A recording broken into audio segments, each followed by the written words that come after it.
kanti ubaba wayethwele ngesitho sami nesikasisi wami sangasese. Wayethi mayelale nathi mase kuzophela inyanga la ku-25 no-26 kwakuwe lezo khathi lezo, imali yayigcwala indlu yonke.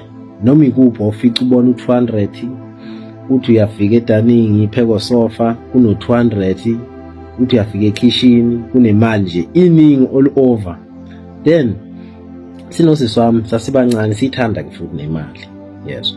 Then konakala la ubaba ashona khona. Eshone kubaba ngosuku lomngcwabo, itaxi yakhe yathi mayisiphuma ekhaya zibuyele emsebenzini. Enye yavutha isasemangcwabeni isingcwaba. Ibhokisi likababa laligoloza ukungena phansi. Lalithi mangabe selikhabathise ngokusithela elokhuzaneni emgodini, ebese liyafutheka libalikhulu libambeke. Waze wangcwatshwa ubaba ephezulu, ibhokisi lingasitheli phansi. Waze wangcwatshwa ephezulu libonakala ibhokisi. Kwawukuthi kukhandwa i-tombstone same time. Yes. Emva kwalapho amakhumbi, ngicathi amakhumbi ayekhona ekhaya ayedlula, ku-30 if I'm not mistaken.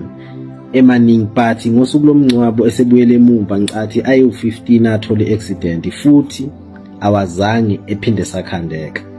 Ayengatholi accident, ayethi noma efa engabe sakhandeka. Ama-truck ayefela ekhaya ebaleni, uyilungise kuphele 2 days ayisahambi ngoba sasisinomuntu esasihlala naye owayesigadile. Kwaya phakathi nonyaka, kuwo lo nyaka ubaba eshone ngawo, phakathi nonyaka ayikwawukuthi ayala even ngisho namabhizinisi, kwawa yonke into, asha amakhumbi, amanye eginqika, ama-truck efa, idliwa namabhenki amanye. Umuzi sasihlala kuwo wadibika, kwaba nezikhukhula ezazinkulu, kwadibika nje umuzi wasekhaya waphela. Eminye noma yayidibika kodwa owasekhaya kwasala ufoundation phansi. Kwaphela konke Buthemba. Lapho ngase ngifunda ugrade 9 mina, usisi wami ufunda ugrade 11. Kwaphela konke Buthemba. Njengamanje sinosisi wami sihambe sidayise emgaqweni, asisena lutho.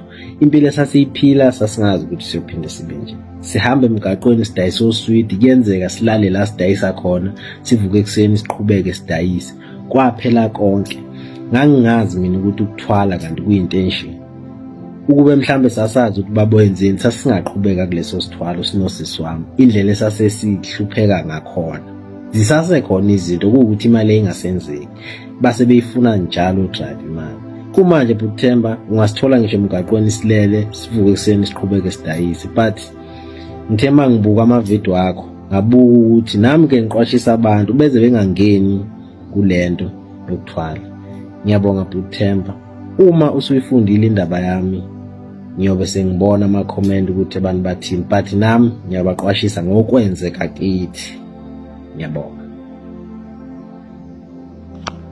Siyabingelelana nzakwethu, siyacela uma uqala ukungena kuleli khasi lethu wenza ubulungisa ucofa subscribe button kule channel yethu Umkhosi 2. Hey wengane zakwethu-ke lana-ke udaba-ke lolu-ke oluyisimanga-ke ngane zakwethu olushaqisayo-ke lana-ke beka owesifazane. Mina nawe ngane zakwethu bengathanda sihlangane lapha kwi-comment section sizofollow up ukuthi wena uthini ngalolu daba. Ungakhohlwa ukucofa subscribe button kule channel yethu Umkhosi 2. Siphinde sihlangane nakwi-video elandelayo. Ungakhohlwa ukucofa subscribe. Danko, bye.